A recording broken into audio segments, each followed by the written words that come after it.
My name is Kristen Victorian, and I have two children who, well, my daughter has an IEP and my son has an IAP. No, the transition planning has not been raised in either the IEP or the IAP. I was not aware of transitioning until, I saw your questions, your set of questions. I was like, okay, well, this has not, and I looked it up, but I had no idea prior to those questions. I had no idea prior to that what transitioning was. Transition is something that should be an undertone throughout, really and truly, throughout the child's life. I am a parent of children with disabilities, and I have to say that was not at the forefront of my thinking when we first found out about it. But as the child is going through schools and as the child is developing interests, just like any other child, you want to kind of help guide that child. My name is Charlie Michel, and I'm the Executive Director of Bioland Families Helping Families in Thibodaux, Louisiana.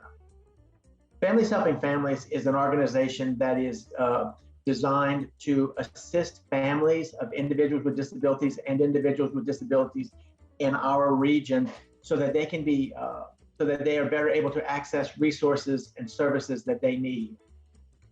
One of the services that we do at Families Helping Families is to assist families of children with disabilities with the IEP, to navigate the IEP process. Transition is a big part of the IEP process. Typically, it starts later in the child's school life, but it is something that should be considered far before the child gets high school. So at Families Helping Families, we help the parents understand not only the IEP process and how transition plays a part in it, but the agencies that we work with transition that will help the student with transition. And it helps the parents to understand why the services are being offered and why some services are not being offered.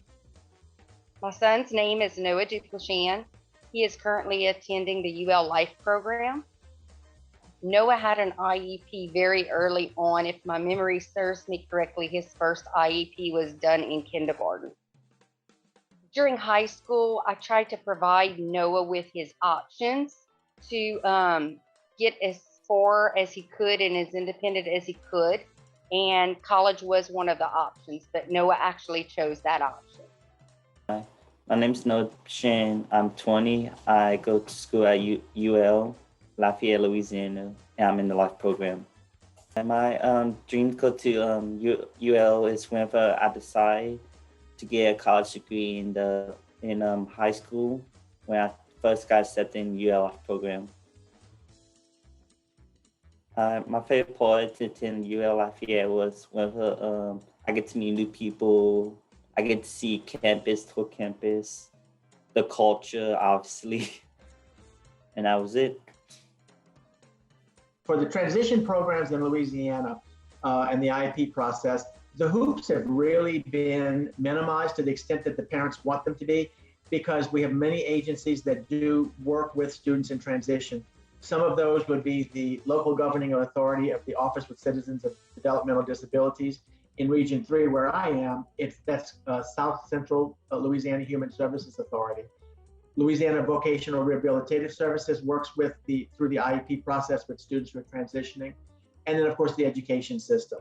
And so what happens is, as interest inventories are being developed for students as they go along through high school, certainly before they turn 16 years old, their vocational interests are aligned with services that would be available to them to assist them in achieving those goals.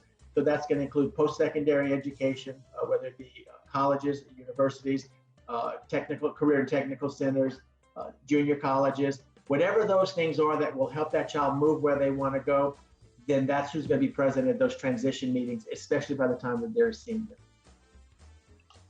I think it's important for people to know how many resources that we do have here in Acadiana. Years ago, I had no clue to what exists, and I didn't even know where to start or where to begin or where to find it. And I had to do a bunch of diligent research to uncover what I have. But the amount of support in our Acadiana area for children with special needs is phenomenal. And they have people doing amazing things and people willing to help. All you have to do is reach out to them. Let's make it meaningful for all children. Some kids may not need some of these extensive transition services, but those who need it need to have it, because then the result of that is that child's life is better, and you touch enough lives to make those lives better. You make society a better place for everyone, whether they have disabilities or not, whether they're in school or not, whether they're teachers or parents or not.